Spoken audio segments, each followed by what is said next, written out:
Finding a pair of boots that are A, good, and B, also fit your budget can be a little bit challenging because unless you have like unlimited funds for a new pair of boots, you probably want to find the best possible boots that actually fit in your budget. And that can be a bit of a jungle with all the boots that are out there. But today I've done all the hard work for you and I'll give you my suggestions on the best boots for every budget. We just set it up. Nice.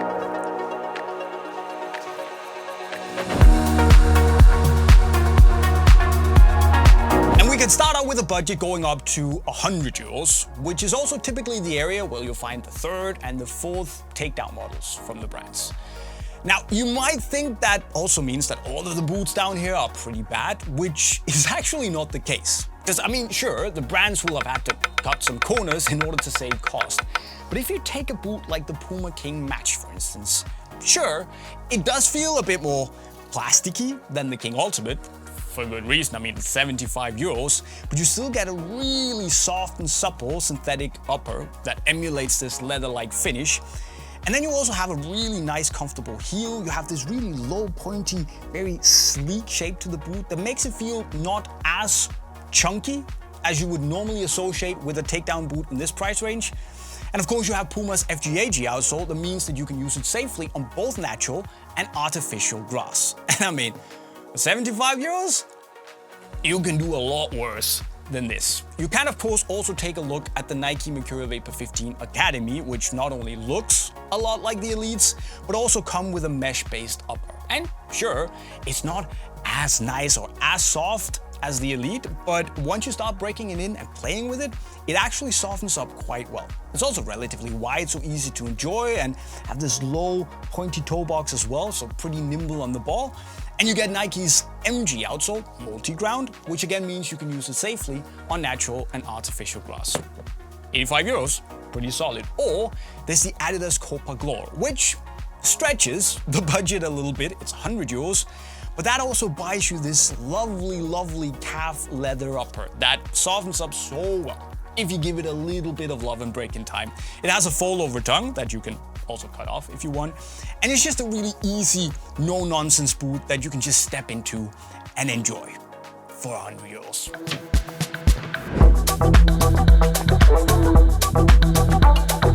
However, if you are willing to stretch the budget up to 150 euros, I reckon there are two boots you should take a look at. The Legend 10 Pros, and of course also the New Balance 442 V2 Pros, which, okay, they both max out the budget, but they do so for good reason, because they're great football boots and they offer great value for money. The Legend 10 Pros here, they give you this FlyTouch Pro upper, which is surprisingly soft and pliable and has this leather-like emulating feel to it that honestly, it feels a lot closer to the FlyTouch Plus on the Legend 10 Elite than you would think. And in general, the boots just feel better than I think the price would suggest. And I still think that the Legend 10s are better football boots, if price isn't an issue, but I probably reckon you get more Legend 10 for the dollar in the Pro. But if value for money is what you're looking for, the New Balance 442 V2 Pros, they're some of the best value for money boots on the market, period. You get this ridiculously soft and pliable kangaroo leather forefoot that just molds around your foot. You get this really nice, comfortable heel, lovely fit, an easy to enjoy outsole, and also the 442 is the fourth lightest boot on the market right now, alongside the Vapor 15 Elite. So if you miss your leather legends or just love a really comfortable leather boot, it's a great and also really cheap alternative to the Legends or the Copas.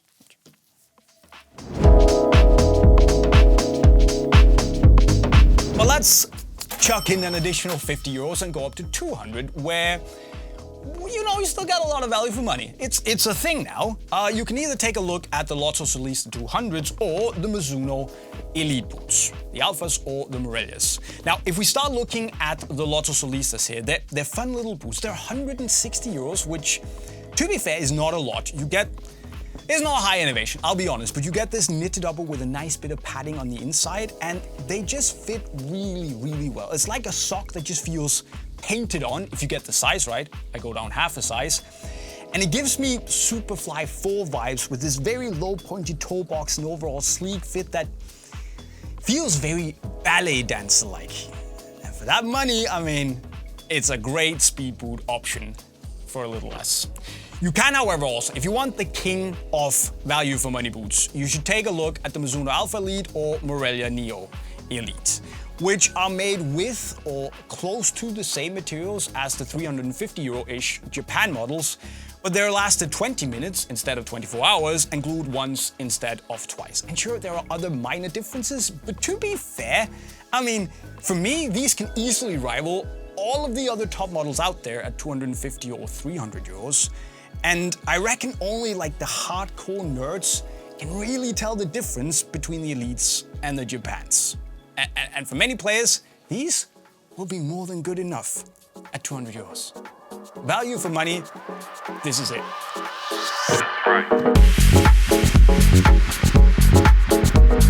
However, it might be that your pain threshold goes up to 250 euros, in which case, I brought a lot of boots. There's a lot of good options in this category, so deal with it, please.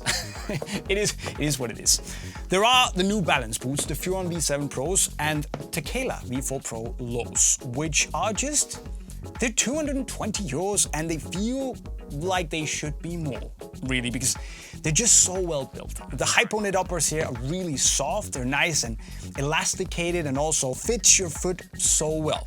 In general, the two boots are on the wider side, so really accommodating. The fit in the heel is great and the outsoles just work. And I reckon that both boots could be dark horses as some of the best in their respective categories. Of course, we should also mention the Skechers SKX01, which, I mean, in my head, it basically feels a lot like a Nike Phantom GT. It's also built, of course, by ex-Nike people, so you know that all the know-how, all the quality and ability to build really good boots, it's just in there. And you get a really soft knitted upper, there's tons of grip on the ball on it, just an extremely well-built outsole, a nice fit in the heel, and you just slightly more anatomical shape to it as well. It's just a really solid boot that, I mean, again, in my head, Phantom GT3-ish for 225 euros, that's not too bad. Of course, there's also finally the Adidas Copa Pure 2 with this remarkably soft calf leather forefoot, a really nice and sleek fit in the midfoot, and a pretty good, albeit very dirty, tooling on this one. But it's just nice and very comfortable and super nimble on the ball for 250 euros. However, if you're able or willing to spend more than 250 euros on your new pair of boots, we're probably also into the territory where you're pretty much willing to spend whatever it takes to get the boots that you want, that you have your eye on, within reason, obviously. But that feeling also opens up just a lot of doors to a lot of great football boots. Now, some of them could be, and word of warning, there's gonna be a lot of boots now, but the Mercurials, Superfly 9 Elites or Vapor 15 Elites, which have these super soft mesh uppers, a really generally appealing fit that it feels nice and tight, but also pretty comfortable. You have a very unique, almost like squishing sensation with the zoomer part in the outsole and a very, very aggressive, super snappy outsole. 260 euros for the Vapors, 280 for the Superflies. I like the Superflies a lot. You can also go for one of the most unique feeling boots on the market in the Phantom GXs, which, I mean, the grip is just unreal and they're so soft that they basically just feel like socks on your feet. So if you want that combination of grip and just feeling free when you run around, these are pretty great. Same pricing structure as the Mercs, by the way. It could also be that you just want the extreme, the Adidas X Crazyfast Plus, which are 300 euros, which is, it's a lot of money. I know that, but these are, it's just a speed machine, you know, they are super thin, this mesh based upper, really, really thin. You get so close to the ball. They're very light and just, I mean, the snappiness is off the charts. It's for the hardcore speed fans, I'll say that. So, you know, 300 euros, it's a lot of money, but if you want the most like fine-tuned thing for speed, it doesn't get much more hardcore than this. But it might be that you really want to treat your feet, that you are a connoisseur and you want the best of the best. And you know I brought them out. The Mizuno made in Japan boots, the Alpha Japans, and the Mercurial Neo 4 Beta Japans, which, should I even say the price? I mean, they're 320 euros and 350 euros, which is borderline obscene. But the reason for that is that these are made by hand with the finest materials in Japan. They're lasted for 24 hours, they're double glued, and everything is just made with the best possible care of, they're the Rolls Royces of football boots. The fit is outrageous, they're super light, the materials are great, and they're built like tanks. And sure, they're a lot of money, but these are also for the connoisseurs, for people who want the best of the best. Sure, a lot of people will be fine with the elites, but if you want the creme de la creme, the Rolls Royces, it's gonna cost some money. But trust me, if you try them, you're never going back. Yes, Luca, yeah. That's a lot of football boots and a lot of information. So if I have to condense everything and sum it up for you guys, if I can only choose one boot for every budget, I'm probably gonna go with the Copa Glores for up to 100 euros, the New Balance 442 V2 Pros up to 150 euros, up to 200 euros the Mizuno Alpha Elites, up to 250 euros. It's a tough one, but I've ended up going with the New Balance Tequila V4 Pro Lows. And if money isn't an object, it's tough. Crazyfast Pluses, Mizuno Alphas, but I'll have to go with the Mizuno Mercurial Neo 4 Beta Japans. Because yes, it's the most expensive, but it's also the best. But guys, what would you go with depending on your budget? Well, no matter which boot you want, you can find all of them in the link to Unisport right over there, shameless plug. But also remember to tell me in the comment section right down below. And if you haven't subscribed to the channel already with the notifications on, remember to do that and then maybe hop down to the playlist if you want to learn some cool football skills. And with those words, I'll be signing off. Cheerio.